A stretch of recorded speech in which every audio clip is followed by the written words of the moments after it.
हाय, मेरा नाम सिद्धि है और आज हम लोग विजुअल शेड्यूल के बारे में बात करेंगे। ठीक है। हमने विजुअल शेड्यूल के बारे में सुना था जब हमने types of therapies in autism का वीडियो बनाया था तभी।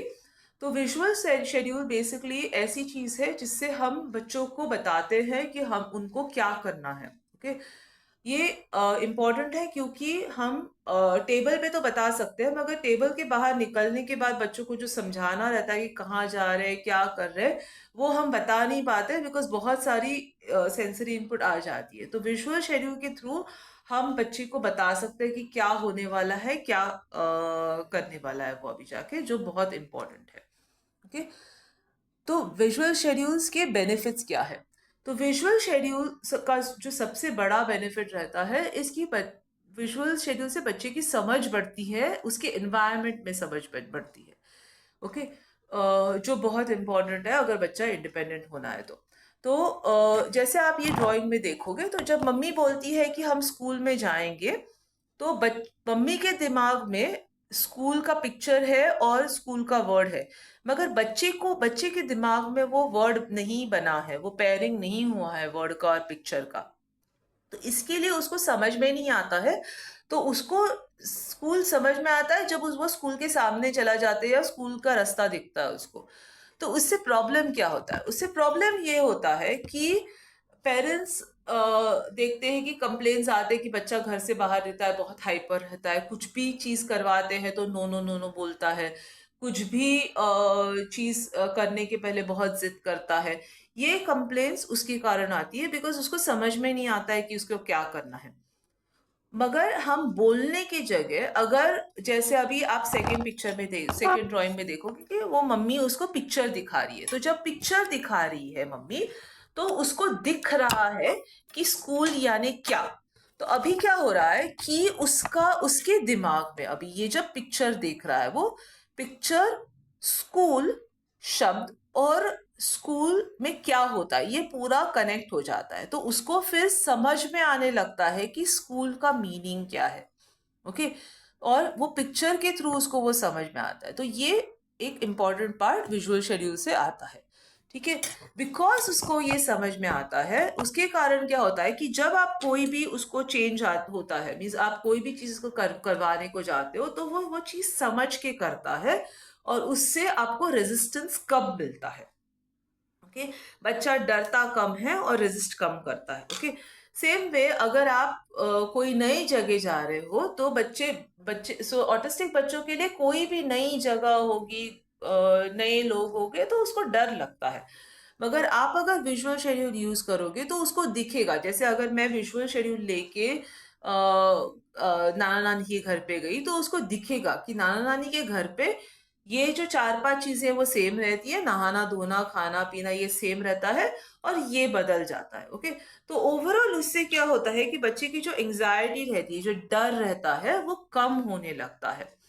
और जिस बिकॉज उसका डर कम होता है तो डर कम होने के कारण उसकी स्पीच की जो एबिलिटी है, सुनने की जो एबिलिटी है वो बढ़ती है, क्योंकि वो रिलैक्स रहता है, शांत रहता है। ओके। विजुअल शेड्यूल का फायदा और जनरलाइजेशन में होता है। जनरलाइजेशन यानी क्या, जो चीज वो एक व्यक्ति के साथ कर रहा है या एक जगह में कर रहा है वो दूसरे जगह में भी करे। जैसे अगर वो स्पीच थेरेपिस्ट के पास लेबलिंग करता है कार्ड के ऊपर, अगर स्पीच थेरेपिस्ट ने उसको व्हाट इज दिस का कार्ड दिखाया और बोला कि अभी हम लेबलिंग करेंगे, तो वही व्हाट इज दिस का कार्ड अगर वो मम्मी को दे देंगी तो मम्मी के साथ जब वो मम्मी कार्ड दिखाएगी तो उसको समझ में आएगा कि मुझे व्हाट इज दिस करना है, जो मैंने आंटी स्पीच थेरेपी वाली आंटी के साथ किया था। तो उससे कोई भी एक्टिविटी है वो एक जगह से दूसरे जगह शिफ्ट करने में आसानी पड़ती है। ठीक है। दूसरी चीज जो ऑटिस्टिक बच्चों को विजुअल शेड्यूल सिखाते हैं इस प्लानिंग। ऑटिस्टिक बच्चों को बच्चे बहुत रिजिड होते हैं और वो रिजिड क्यों होते हैं? क्योंकि उनको प्लानिंग करने में दिक्कत आती है। सो जब भी आप कोई भी चीज चेंज करते हो तो वो उनको चेंज से डर लगता है, क्योंकि उनको चेंज करने के बाद जो हमको एडजस्ट करके वापस नया प्लान बनाना पड़ता है वो उनको जमता नहीं है। ओके। तो इसके लिए विजुअल शेड्यूल ही एक ऐसा टूल है जिससे आप बच्चों को प्लानिंग सिखा सकते हो और वो वो सीखने के बाद अपने दिमाग को स्ट्रेस करने की जगह वो पिक्चर्स के थ्रू खुद प्लानिंग सीखेंगे, जैसे हम आगे देखेंगे। ओके। और एक चीज जो ऑटिज्म विजुअल शेड्यूल का एक बड़ा फायदा रहता है, इस एक क्यूरियोसिटी सिखा सकते हैं हम बच्चों को। जैसे अगर बच्चे को हैबिट है विजुअल शेड्यूल मिलने की, शेड्यूल देखने की, तो फिर उसको जब शेड्यूल में कुछ चेंज होता है या गैप्स आ जाते हैं, तो उसको वो दिखेगा कि गैप्स क्या है और चेंज क्या है। और फिर हम वो चांस यूज कर सकते हैं उसको सिखाने के लिए कि आप क्वेश्चंस पूछो। जैसे अगर आपके शेड्यूल में है कि गार्डन जाना है, ओके, और गार्डन जनरली बच्चा पापा के साथ जाता है, मगर बच्चे को दिखा कि पापा आए नहीं है, तो ये अभी अपॉर्चुनिटी क्रिएट हो गई टू कि बच्चे को सिखाने के लिए कि आप पूछो पापा कहाँ हैं, आज पापा लेके नहीं जाएंगे क्या। तो ये जो क्यूरियोसिटी है वो हम जनरेट कर सकते हैं और बच्चे को सिखा सकते हैं कि क्वेश्चंस कभी पूछने हैं, कि जब गैप रहता है तभी क्वेश्चंस पूछने हैं, ना कि जस्ट ऐसे ही पूछना। ठीक है। विजुअल शेड्यूल का जो एक बड़ा फायदा रहता है इस बच्चे पेरेंट को सिखाना कि आप प्लान कैसे करो, दिन प्लान कैसे करो। जैसे हमने जब टाइप्स ऑफ थेरेपीज देखे थे, तो दोनों जो एडल्ट जहाँ बड़े सिखाते हैं और बच्चे लीड करते हैं, दोनों थेरेपी टेक्निक्स में बड़े लगते हैं दिन में। ओके, बच्चे के साथ एंगेज करने को लगते हैं। बट एज अ पेरेंट, आप एज अ पेरेंट्स के पास सिर्फ बच्चे के साथ काम करने का ये नहीं रहता, उनके पास बहुत सारे काम रहते हैं। ओके। तो पेरेंट को सिर्फ ये नहीं सोचता है कि मैं बच्चे को क्या करवाऊं, पेरेंट को ये भी सोचना रहता है कि मैं जब नहीं करवाऊंगी, मैं जब नहीं अवेलेबल रहूंगी, तो बच्चा क्या करेगा। तो विजुअल शेड्यूल बनाने के प्रोसेस में पेरेंट ये ध्यान देता है कि मैं जब फ्री रहूंगी तो क्या उसके साथ काम करूंगी, मैं काम कर रही हूँ तो उसके पास से क्या करवाऊंगी। तो उससे क्या होता है कि पेरेंट खुद पहले से सोच के उसके लिए कुछ काम निकालता है, या उसको अपने साथ काम पे लगाता है, या किसी को काम करने को देता है, या अकेले इंडिपेंडेंटली काम करना सिखाता है। बट अगर हम वैसे प्रोएक्टिवली एज अ पेरेंट नहीं काम करेंगे, ऑर्गेनाइज नहीं रहेंगे, तो होता क्या है कि पेरेंट काम तो कर लेता है, मगर द मोमेंट पेरेंट छोड़ देता है तो बच्चा कुछ ना कुछ कांड करता है, और फिर पेरेंट उसको फोर्सिवली उनको उनको ध्यान देना पड़ता है, राइट। और उससे क्या होता है, जो गलत बिहेवियर है वो बढ़ती रहती है, बिकॉज पेरेंट उसको जाने अनजाने में ध्यान देता रहता है। सो विजुअल शेड्यूल अगर आप यूज करोगे तो आप एज अ पेरेंट आप सीखोगे कि कैसे प्लान करना है, जिससे आप बच्चे को एंगेज भी रखो, और जब आप बिजी रहो तो उस तभी भी उसको पूरा टाइम एंगेज रखो। ठीक है।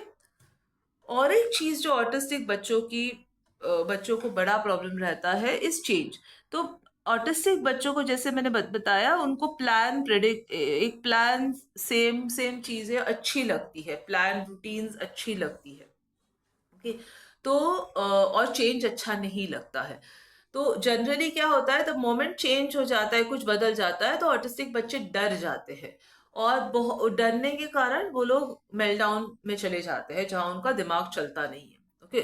तो प्रॉब्लम क्या होता है कि वो टाइम पे अगर आप उनके साथ बात करने को जाओ तो उनको समझ में कुछ नहीं आता रहता है, और आप कुछ भी बोलो, कुछ भी चीज बोलो, तो दिमाग से अंदर नहीं जाती है। ओके।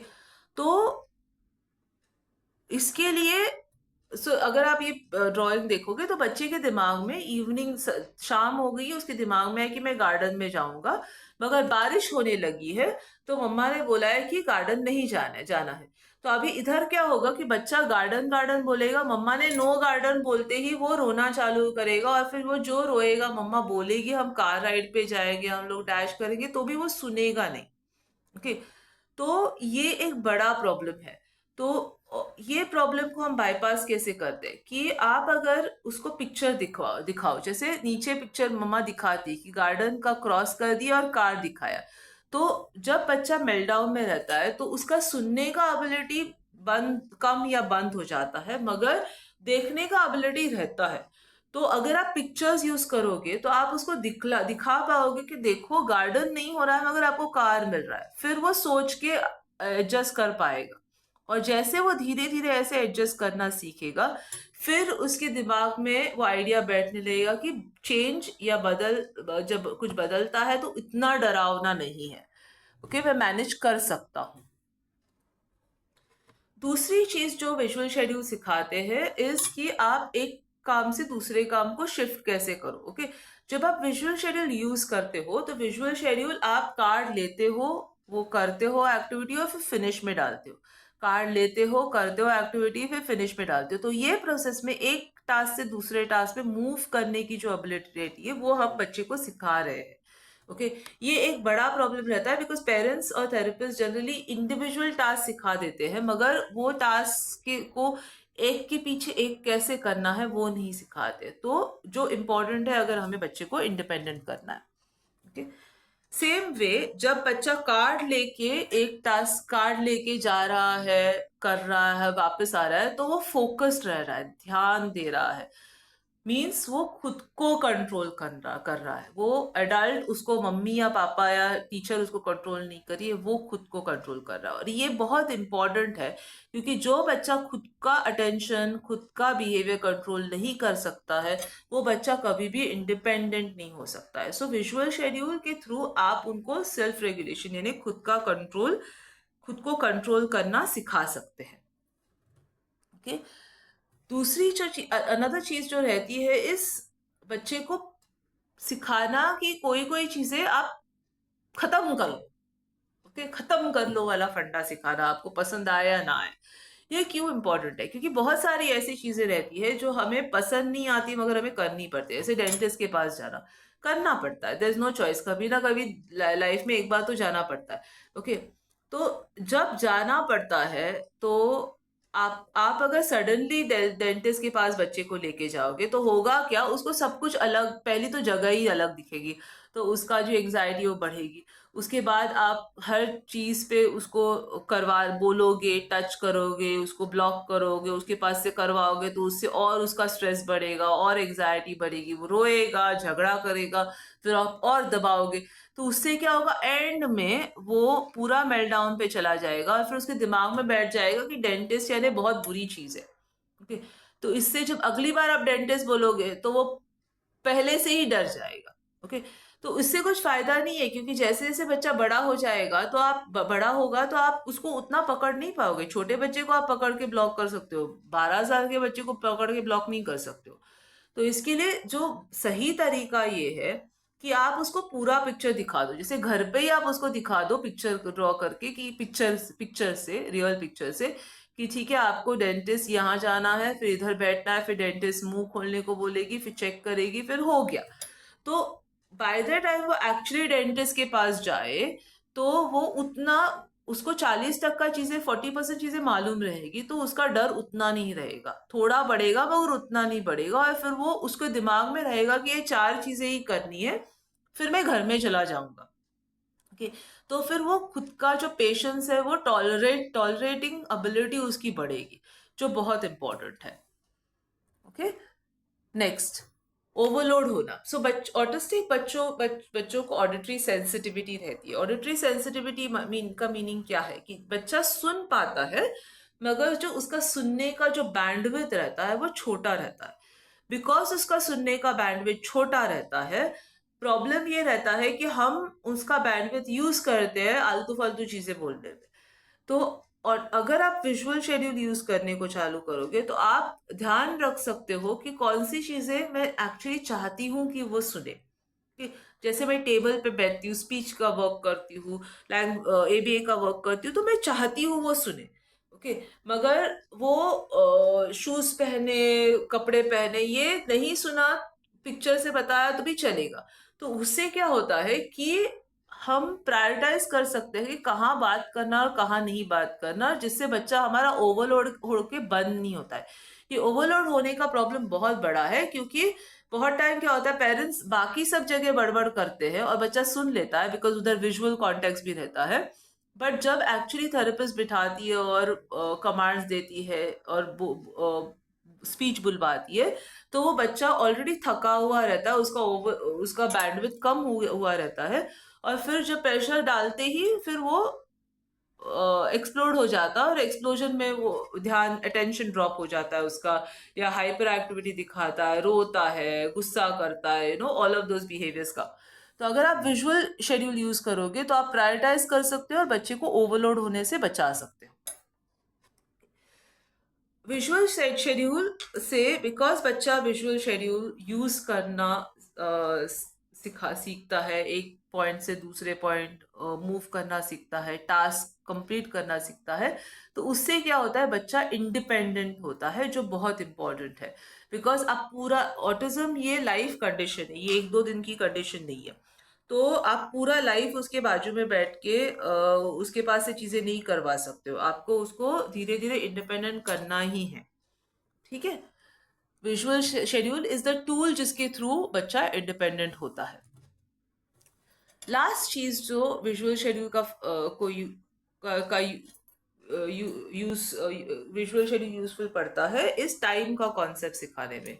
ऑटिस्टिक बच्चों को टाइम का कॉन्सेप्ट समझ में नहीं आता, उनको एसोसिएशन समझ में आता है। मींस से अगर सुबह के टाइम पे उसने गार्डन देख लिया स्कूल से वापस आते वक्त, तो उसके दिमाग में रहेगा मैं गार्डन में जाएगा। ओके, आप बोलो कि हम शाम को जाएंगे तो भी वो उसके दिमाग में नहीं बैठेगा, बिकॉज टाइम, समय उसको, वो एब्स्ट्रैक्ट कॉन्सेप्ट है, वो दिखता नहीं है सामने। ओके, तो अगर आप विजुअल शेड्यूल यूज करोगे तो आप उसको टाइम दिखा पाओगे, जैसे आप शेड्यूल में दिखा पाओगे स्कूल से वापस आने के बाद घर पे आना है, घर पे आने के बाद सोना है, उठना है, नाश्ता करना है, फिर गार्डन में जाना है।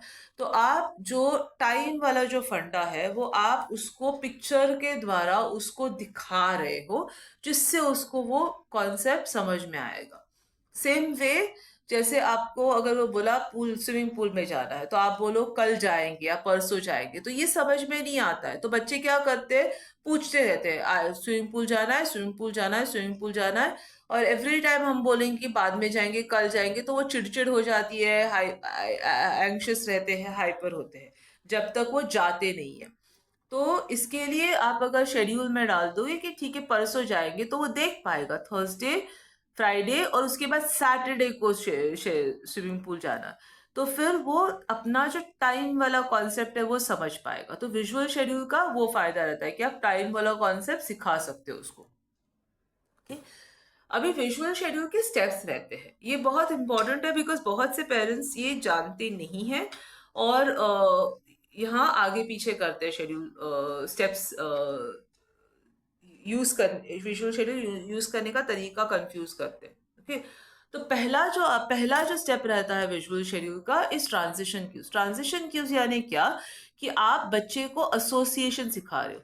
मीन्स आप एक पिक्चर लोगे और बच्चे को दिखाओगे कि ये पिक्चर का मीनिंग स्कूल है, और ये पिक्चर जब मैं दिखाती हूँ तो तू इधर जाएगा। तो आप पहले एक एक पिक्चर लेके उसको पेयरिंग सिखाओगे कि वो पिक्चर का मीनिंग क्या है, उसको बोलते हैं ट्रांजिशन क्यूज। ये पहला स्टेप है जहां आप बच्चे को हर पिक्चर का मीनिंग सिखाते हो by pairing it with with the place. जगह के साथ पेयर करना है और नाम के साथ पेयर करना है। एक बार बच्चे को पिक्चर का मीनिंग समझ में आने लगता है, फिर आप वो जो पिक्चर है वो शेड्यूल में डालते हो। पर इधर आप सिर्फ ये शेड्यूल में क्यों डालते हो, कि आपको उसको दिखाने के लिए कि चीजें एक के पीछे एक होती है, और आपको वो रूटीन जो सीक्वेंस है वो वो एक के पीछे एक वाली जो कॉन्सेप्ट है वो ध्यान में रखनी है, ये सिखाने के लिए। हम ये नहीं एक्सपेक्ट करते इधर की बच्चे को समझ में आए कि पूरा शेड्यूल क्या है। ठीक, हम सिर्फ एक्सपेक्ट करते हैं कि उसको समझ में आए कि हर पिक्चर का मीनिंग क्या है, और ये कि एक ये पिक्चर के बाद ये होगा, फिर ये होगा, फिर ये होगा, फिर ये होगा। ठीक है, उसके बाद एक बार बच्चे को ट्रांजिशन क्यों समझ में आया, मीन्स पिक्चर का मीनिंग समझ में आया और एक के बाद एक होता है वो समझ में आया, फिर हम फर्स्ट दिस देन दैट वाला प्रोग्राम करते हैं, कि जहाँ वर्क टाइम करो फिर मैं ब्रेक दूंगी, वर्क टाइम करो फिर मैं ब्रेक दूंगी, या डैश करो फिर मैं ब्रेक दूंगी। सो बेसिकली हम बच्चे को सिखा रहे हैं कि तुम दो चीजों पे ध्यान रखो। ओके, पैरेलली हम मिनी शेड्यूल का कॉन्सेप्ट इंट्रोड्यूस करते हैं। मिनी शेड्यूल यानी क्या, कोई भी चीज के बारे में 4-5 पॉइंट्स एक साथ देनी है। जैसे ब्रशिंग का रूटीन रहता है, ब्रशिंग एक ऐसा टास्क है जिसमें बहुत बहुत छोटे छोटे टास्क है, जैसे ब्रश लेना, टूथपेस्ट लगाना, ब्रश करना, स्पिट करना। तो ये जो अलग अलग स्टेप्स है ये आप पिक्चर के द्वारा उसको दिखाओगे, और फिर उसको अलग अलग वो स्टेप सिखा के फिर वो एक साथ वो स्टेप्स पूरे एक साथ करने को सीखेगा। उसको एक टाइप का मिनी शेड्यूल बोलते हैं। ठीक। दूसरा टाइप का मिनी शेड्यूल रहता है कि जहाँ वो आप जो क्लास कर रहे हो, जो एक्टिविटी कर रहे हो, उसके अंदर क्या होने वाला है। जैसे हम थेरेपिस्ट के पास जाएंगे तो थेरेपिस्ट के पास जाने के रास्ते पे और वापस आने पे क्या होने वाला है। हम कार पे बैठेंगे, हम ड्राइव करेंगे, वेट करेंगे, फिर जाना, बाहर आएंगे, पे करेंगे, फिर ड्राइव करेंगे, फिर वापस आना। ये मिनी शेड्यूल है। थेरेपिस्ट के रूम के अंदर थेरेपिस्ट क्या करेगी, 1 2 3 4 5 एक्टिविटी करेगी, ये मिनी शेड्यूल है। ओके। एक बार बच्चे को फर्स्ट दिस देन दैट और मिनी शेड्यूल समझ में आने लगा तो उसका मीनिंग क्या है, बच्चा अभी 5 6 आइटम्स एक साथ समझ सकता है, एज लॉन्ग एज आप उसको पिक्चर के फॉर्मेट में दो और उसको सीक्वेंस समझ में आता है। तो नेक्स्ट जो हम सिखाएंगे is short schedule for independence, means behaviour contract. Behaviour contract का मीनिंग क्या रहता है कि आप 4 5 चीजें उसको बोलो कि ये 1 2 3 4 चीजें करो, फिर मैं आपको जो उसको पसंद वाला चीज दूंगी। तो उससे आप क्या कर रहे हो, आप धीरे धीरे बच्चे का पेशेंस बढ़ा रहे हो, उसकी रिस्पॉन्सिबिलिटी का जो सेंस है कि आप कुछ करोगे उसके बाद आपको मिलेगा, ये वाला जो एबिलिटी है वो बढ़ा रहे हो। ओके। ये बहुत इंपॉर्टेंट है बिकॉज उसको पूरा लाइफ जो चाहिए वो मिलने नहीं वाला है। हमें चीजें जो नहीं चाहिए वो भी चीजें करनी पड़ती कभी कभी। ओके।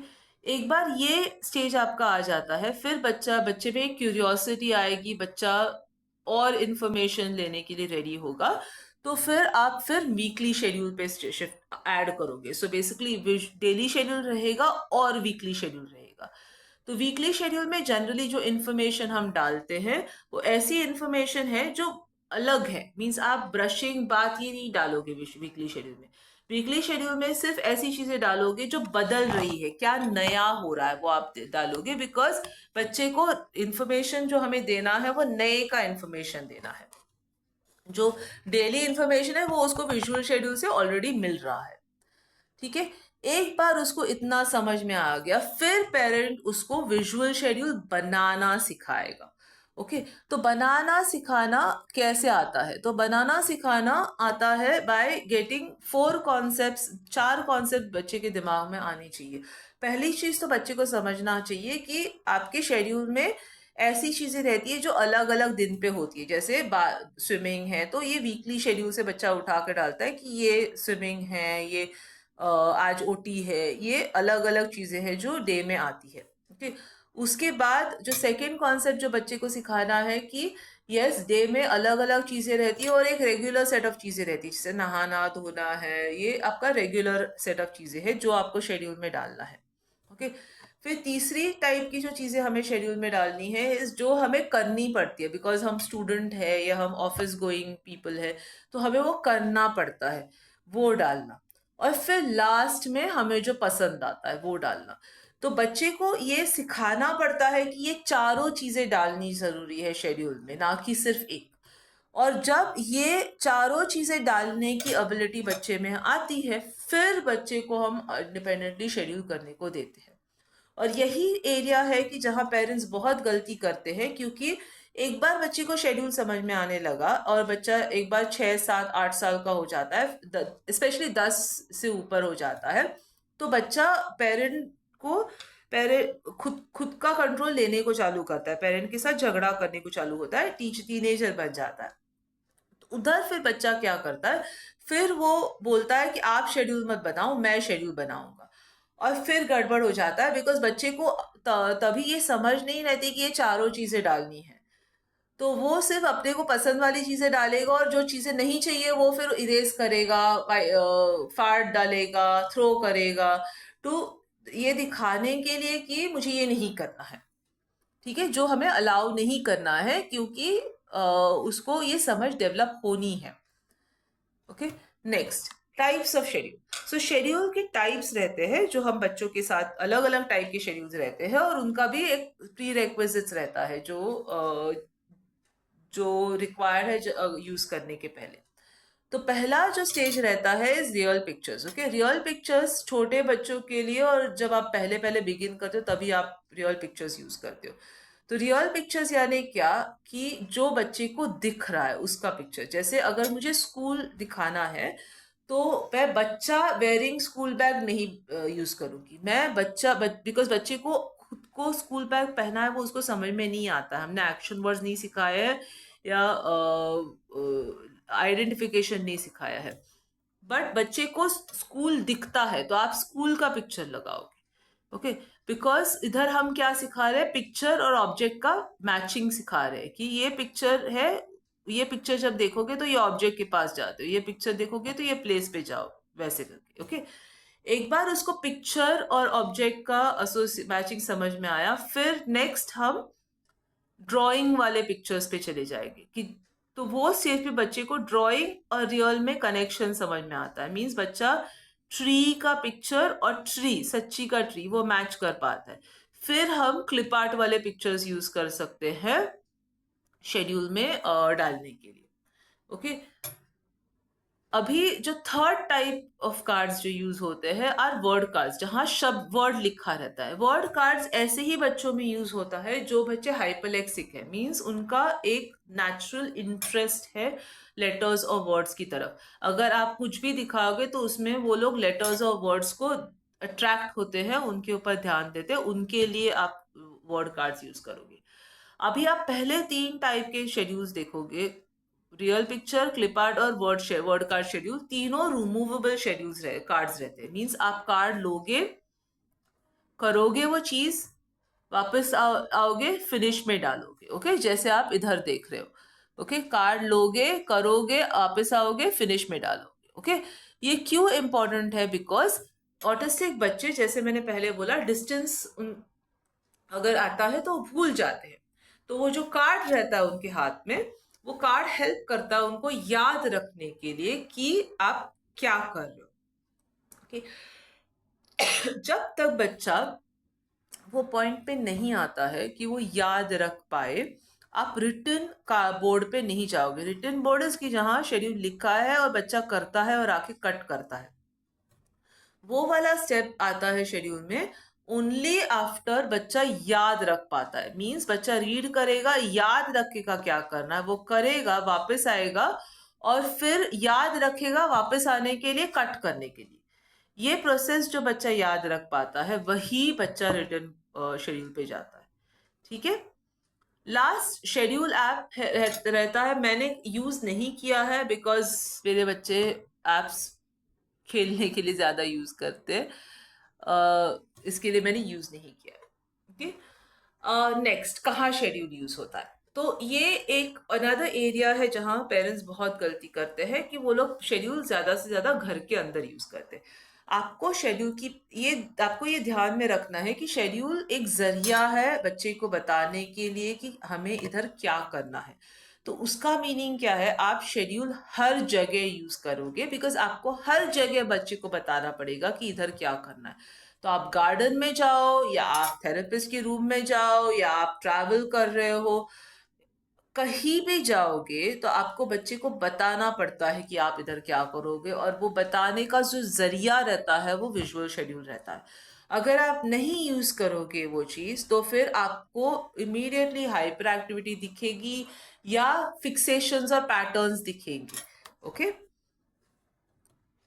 नेक्स्ट, अभी इंपॉर्टेंट पॉइंट्स। तो ये पॉइंट्स जो मेरा रिटन सबस्टैक में जो रिटन आर्टिकल है उसमें मैंने लिखे हैं, मैंने इधर नहीं लिखे बिकॉज बहुत सारे पॉइंट्स है, बट मैं आपको एक्सप्लेन करके बताऊंगी। सो पहली जो गलती पेरेंट्स करते हैं इस शेड्यूल इम्प्लीमेंट, शेड्यूल करते हैं और वो बात करते हैं।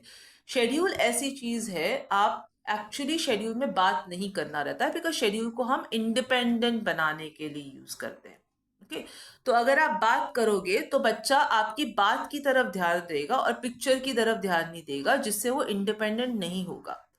तो आप जब आप फर्स्ट ट्रांजिशन के स्टेज में रहते हो, वही टाइम पे आप शेड्यूल पे बात करोगे, उसमें भी आप पिक्चर दिखाओगे और फिर थोड़े टाइम के बाद वर्ड बोलोगे, एक एक साथ नहीं बोलोगे। एक बार बच्चे को पिक्चर का मीनिंग समझ में आने लगा, फिर आपको शेड्यूल बिना बात किए करना है, जिससे बच्चा शेड्यूल से इंफॉर्मेशन, पिक्चर से इंफॉर्मेशन लेना सीखे, ना कि पेरेंट्स से।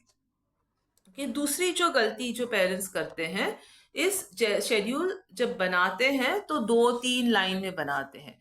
ये गलत है। आपको शेड्यूल एक स्ट्रेट लाइन बनाना है या स्लीपिंग लाइन बनाना है, क्योंकि बच्चे को आपको दिखाना है कि इसके बाद इसके बाद इसके बाद इसके बाद करना है। अगर आप 2 या 3 लाइन लगाओगे तो बच्चे को समझ में नहीं आ, सीधा जाना है कि बाजू वाले पे जाना है, कि तो बच्चा कंफ्यूज हो जाएगा।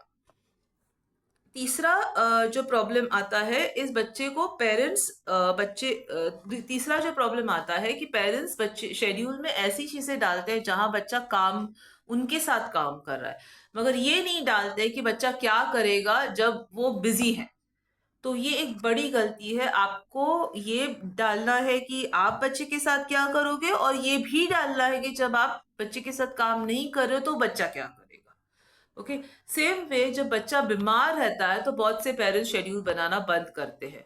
ये बहुत बड़ी गलती रहती है, क्योंकि ऑटिस्टिक बच्चों को लीजर का प्रॉब्लम रहता है, लीजर नहीं रहता है उनका, प्ले स्किल्स नहीं रहते हैं। तो अगर आप शेड्यूल नहीं दोगे तो वो स्टिमिंग करने को चले जाएंगे, और एक बार स्टिमिंग करने को चालू किए फिर वो इंटरनलाइज हो गए, तो जब आप काम करने को चालू करोगे वापस उनके साथ तो वो रेजिस्ट करेंगे आप। ठीक है। नेक्स्ट गलती जो पेरेंट्स करते हैं, इस शेड्यूल को रूटीन के साथ कंफ्यूज करते हैं। शेड्यूल और रूटीन अलग चीज रहती है। रूटीन ऐसी चीज रहती है, ये 4-5 चीजें रहती है जो दिन में आपके दिन में होती हैं रेगुलरली। शेड्यूल बहुत डिटेल्ड रहता है, वो टाइम टू टाइम बदलता रहता है। तो उसका मीनिंग से फॉर एग्जाम्पल ये है कि अगर मैं सुबह उठती हूँ और फिर ब्रश करती हूँ और फिर चाय पीती हूँ और फिर मेरे कैट्स को वॉक के लिए चले के जाती हूँ, ये मेरा रूटीन है। मगर आज अगर मुझे कुछ बनाना है जिसके लिए मुझे बटर चाहिए, तो मुझे मेरे रूटीन में ऐड ऑन करना पड़ेगा कि सुबह उठने के बाद पहले बटर बाहर निकलना है। ओके। तो शेड्यूल, ये चेंजेस हैं, क्योंकि ये चेंजेस ही ऑटिस्टिक बच्चे कर नहीं पाते, रूटीन्स ऑटिस्टिक बच्चे कर सकते हैं। ओके। नेक्स्ट गलती जो पेरेंट्स करते हैं इस, एक बार बच्चे को समझ में आने लगा, कमांड्स फॉलो होने लगे, तो शेड्यूल यूज करना बंद करते हैं।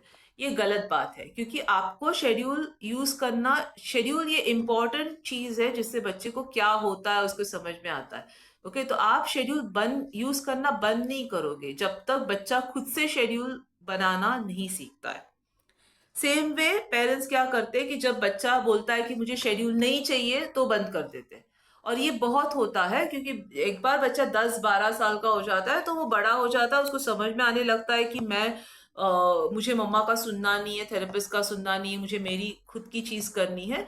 फिर जो पहली चीज वो लोग करते हैं, शेड्यूल फॉलो करना बंद करते हैं या शेड्यूल रिफ्यूज करते हैं। और एक बार पेरेंट शेड्यूल रिफ्यूज करने को दे दिए, फिर बच्चा जो करने वाली चीजें हैं वो करना बंद करता है और सिर्फ अपनी पसंद की चीजें करता है। ओके। तो इसके लिए ये नहीं करना है, आपको शेड्यूल रखना है। और जो मेन पार्ट ध्यान में रखना है, इस विजुअल शेड्यूल बनाना या विजुअल शेड्यूल, ये ऐसी चीज नहीं है कि सिर्फ ऑटिस्टिक बच्चे यूज करते हैं, नॉर्मल लोग भी शेड्यूल यूज करते हैं। सिर्फ जो फर्क रहता है इसकी, नॉर्मल लोग जब शेड्यूल यूज करते हैं तो वो अपने हमारे दिमाग में रखते हैं। ओके। वेराज ऑटिस्टिक बच्चों को एग्जीक्यूटिव फंक्शन का दिक्कत होने के कारण, फ्रंटल लोब प्लानिंग का इशू होने के कारण, उनको बाहर विजुअली वो दिखना चाहिए शेड्यूल, फिर ही वो लोग याद करके फोकस करके चीजें कर सकते हैं। तो ये एक जो दिमाग में फॉल्टी थॉट प्रोसेस है कि विजुअल शेड्यूल मीन्स कुछ अलग है, ये गलत है। आपके ऑटिस्टिक बच्चे को स्ट्रक्चर की बहुत जरूरत है। आप वो स्ट्रक्चर विजुअल शेड्यूल से दोगे, आपका बच्चा खुश रहेगा और ज्यादा सीखेगा। ठीक है। That's it for today. Thank you.